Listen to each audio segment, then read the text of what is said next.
ಮರಾಠಿ ಪ್ರಿಯ ಇದ್ದಂತಹ ಇಲ್ಲಿಯ ಮರಾಠ ಮಂಡಳ ಶಿಕ್ಷಣ ಸಮೂಹ ಸಂಸ್ಥೆಯ ಅಧ್ಯಕ್ಷ ರಾಜಶ್ರೀ ನಾಗರಾಜ್ ಯಾದವ್ ಅರ್ಥಾತ್ ಹಲಗೇಕರ್ ಅವ್ರಿಗೆ ಕೊಟ್ಟಿದ್ದು ತಪ್ಪು.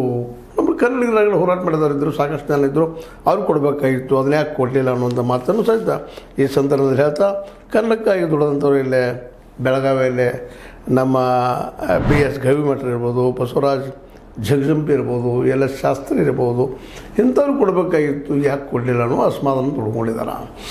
ಹೌದು, ಸಹಜವಾಗಿ ಯಾರಿಗಾದರೂ ಅನಿಸ್ತದೆ ಮರಾಠಿ ಪ್ರಿಯರಿಗೆ ಯಾಕೆ ಕೊಟ್ಟರು ಈ ಸಲ ಅನ್ನುವಂಥದ್ದು ಮೋಸ್ಟ್ಲಿ ಅವ್ರ ತಲೆಯಲ್ಲಿ ಏನೋ ಇರ್ಬೋದು. ಮರಾಠಿ ಮತ್ತು ಕನ್ನಡಿಗರ ಮಧ್ಯದಲ್ಲ ಒಂದು ಪ್ರೀತಿ ವಿಶ್ವಾಸ ಬೆಳೀಲಿ, ಎಷ್ಟು ದಿವಸ ನಾವು ವಿಮರ್ಶೆ ಮಾಡ್ಕೊತ ಹೋದ್ರಿ ಅನ್ನೋದು ಧೋರಣೆನೂ ಇರ್ಬೋದು, ಇಲ್ಲಂತಲ್ಲ. ಕೆಲವೊಂದಿಷ್ಟು ನಾವು ಕೊಟ್ಟು ತೊಗೊಂಡು ಒಂದಿಷ್ಟು ವಿಶ್ವಾಸನ ಬೆಳೆಸ್ಕೊಂಡು ಬಾರ್ಡರ್ದಲ್ಲಿ ಮರಾಠಿಗರು ಕನ್ನಡಿಗರು ಪ್ರೀತಿ ವಿಶ್ವಾಸದಿಂದ ಅನಂತಮನಾಗಿರುವಂಥ ವಾತಾವರಣ ಕ್ರಿಯೇಟ್ ಮಾಡೋದು ಅಷ್ಟೇ ಮುಖ್ಯತೆ. ಕೇವಲ ವಿರೋಧಕ್ಕಾಗಿ ವಿರೋಧ ಮಾಡುವಂಥದ್ದು ಅದು ಸಹಿತ ತಪ್ಪು ಅಂತ ಕೆಲವು ಮನಸ್ಸು. ಆದ್ರೆ ಇಲ್ಲೇ ಅಶೋಕ್ ಚಂದ್ರಿಗೆ ಅವರು ಹೇಳಿ ತಪ್ಪು ಅಂತ ಹೇಳಲಿಕ್ಕೆ ಹೋಗೋದಿಲ್ಲ. ಬಟ್ ಅವರು ಏನಪ್ಪ ಅಂತ ಇದು ಈ ದಿಶೆಯಲ್ಲಿ ಒಂದು ಚಿಂತನೆ ಮಾಡಲಿ ಅಂದರೆ, ಯಾಕಂದ್ರೆ ವಿರೋಧಕ್ಕಾಗಿ ವಿರೋಧ ಮಾಡೋದನ್ನ ಏನಾಗಿಬಿಡ್ತದೆ, ಕೆಲವು ಮನಸ್ಸುಗಳು ದೂರ ಆಗ್ತಾ ಹೋಗ್ತಾ ಇರ್ತಾವೆ. ಒಂದು ಅನಿವಾರ್ಯ ಕೂಡಿ ಬದುಕಬೇಕಾಗಿದೆ.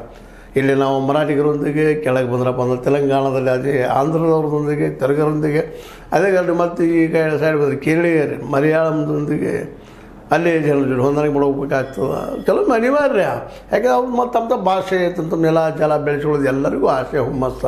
ಕೇರಳೀಯರಿಗೆ ಅವ್ರಿಗೆ ನಮ್ಮ ಕೈಯಾರಕ್ಕೆ ಹಿಂಗೆನ್ನರೈ ಪಾಪ ಕನ್ನಡ ಸೇರಬೇಕಪ್ಪ ನಮ್ಮದು ಆ ನಾಡು ಅನ್ನುವಂಥ ತಮ್ಮದು ಪ್ರಯತ್ನ ಮಾಡಿದ್ರು ಕೊನೆ ಜೀವಿತವರೆಗೆ ಕೊನೆಗೂ ಅವರ ಆಸೆಯನ್ನು ಈಡೇರಲಿಲ್ಲ. ಮತ್ತು ಇವತ್ತಲ್ಲೇ